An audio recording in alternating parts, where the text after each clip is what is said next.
సీజన్లతో సంబంధం లేకుండా ఎక్కడ పడితే అక్కడ చౌకగా దొరికే ఒక అరటిపండు మాత్రమే. అరటిపండు ఆరోగ్యానికి చాలా మంచిది. అరటిపండులో మెగ్నీషియం, పొటాషియం, పీచు మొదలైన పోషకాలు ఉంటాయి. అరటిపండు తీసుకున్న తర్వాత కొన్ని పదార్థాలు తినకూడదంట. అవేంటో చూద్దాం ఇప్పుడు. అరటిపండ్లు తిన్నాక పుల్లని పండ్లు, చల్లని వాటర్ తాగకూడదంట.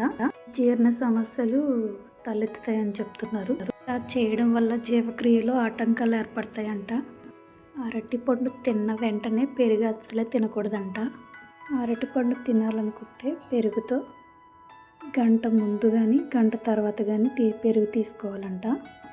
ఈ న్యూస్ చూసి చాలా నవ్వొచ్చింది నాకు. అసలు బనానాతో పెరుగన్నం కలుపుకుని మరీ తింటాం కదా, గంట అటు ఇటుగా ఎలా తింటాం అని చెప్పి. ఒకళ్ళేమో పెరుగు బనానా కలిపి తింటే హెల్త్కి మంచిది అంటారు, ఇంకొకళ్ళేమో బనానా పెరుగు కలిపి తినకూడదు అంటారు. ఇంతకీ ఏం తినాలి, ఏం తినకూడదు, ఎలా తినాలి ఏమీ అర్థం కావట్లేదు. ప్రతి ఒక్కళ్ళు కూడా అది తినకూడదు, ఇది తినకూడదు, ఇది తినొచ్చు, అది తినొచ్చు, ఇదే పాట. అన్నిటిలో కల్తీ ఉన్నాయి. ఏది తినకూడదని మనం డిసైడ్ అవ్వాలి. పక్కోళ్ళ మీద ఆధారపడితే ఇలాగే ఉంటుంది. అన్నీ వాళ్ళు చెప్పినవి వినాలనుకుంటే కష్టం కదా. మీకేం తినాలనిపిస్తుంది అదే తినండి. మనం ఎంతకాలం ఉంటాం మనకే తెలియదు కదా. పెరుగన్నంకి బనానాకి చాలా కష్టం వచ్చిందన్నమాట ఇప్పుడు. అంతకుముందు న్యూస్లోనేమో తినొచ్చు అని చూశాను, రెండు కలిపి తింటే హెల్త్కి మంచిదని చెప్పి.